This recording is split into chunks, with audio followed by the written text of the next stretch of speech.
we also, remember, do have, our political panel joining us. Along with that, we also have guests who will add more merit. Remember to really tell us in brass tacks and in details about what are the highlights of this budget and how do they assess this. So I'm just requesting Patabhi, also Tariq Khan ji, to be with us for a moment as I'll quickly introduce both Gauri Puri, who's partner at the Shardul Amarchar and Mangaldas, and Keshav Bajanka, Executive Director at Century Plyboards, both with us. And Gauri, let's begin by asking you, if I would say, how much would you rate this budget on a score of rate card of 10? Where do you think this government has done really well, and what really are the areas it could have done far better? Gauri. I think in terms of a rate card, if I have to say, I would say somewhere around 7 to 8. I think that if we assess from a direct tax standpoint, right, most of the tax proposals have been very bold. We've seen the abolition of the angel tax, which the industry has been grappling with for a very, very long time, especially the startup community, and it was impacting capital inflows into the country. We've seen the abolition of the 2% equalization levy, which had essentially become very difficult for foreign companies to comply with and the Indian government to enforce, because it was essentially a self-compliance kind of a tax. And I think that is, again, a very, very welcome change. In terms of rationalization of capital gains tax rates, again, I think that it has become a very complex regime with, different holding periods for varying asset classes and different tax rates for, residents and non-residents. So the simplification is, again, very welcome. Of course, there are trade-offs because there has been an increase in long-term capital gains rates, 12.5% for certain investors. The on-market trades, you see the short-term capital gains tax going up, by 5%.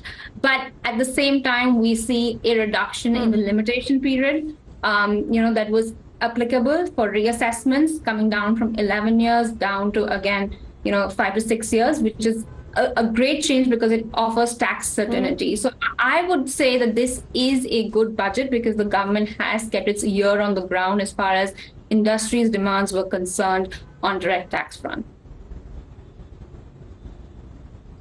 Okay, I think Gauri, you've given me a complete, well-rounded view of how you see this budget.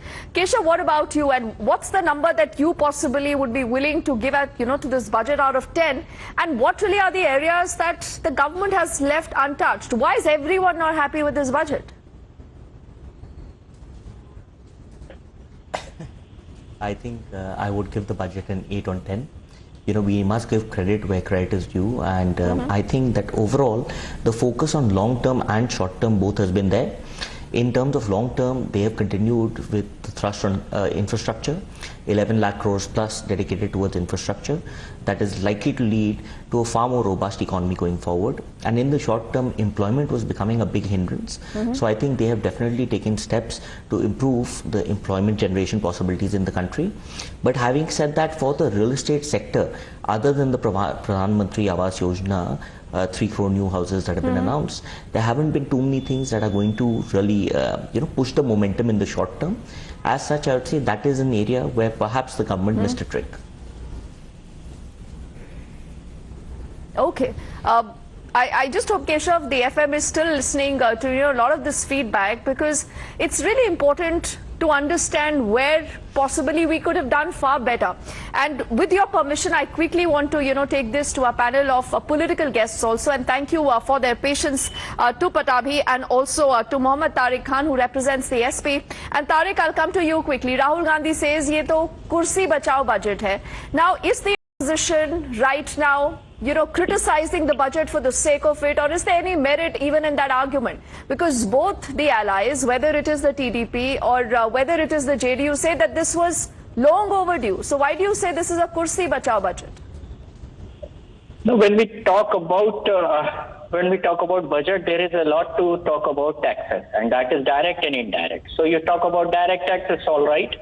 You have done something to that. But when we talk about indirect taxes, that means the burden on the people of India. So what steps has been taken to reduce that? Tell me that. I just want to know what step they have taken to reduce those or indirect taxes, as well as in reverse they will just reduce. Tariq, are you saying the government hasn't done enough?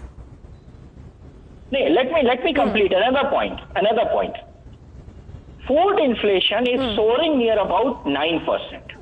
I just want to know the steps taken by the government, long term as well as short term, micro or macro, whatever it would be. I just want to know the steps government has taken to reduce those things, those rates of food. Every year we face. All right, so the opposition clearly not happy. Tariq, apologies, I'm cutting you short because I've completely run out of time. And I thank Patabi, Tariq Khanji, and also Gauri and Keshav for their time, their perspective. And through this evening, this is our top focus story. On the other side, we are back with more. Don't go anywhere.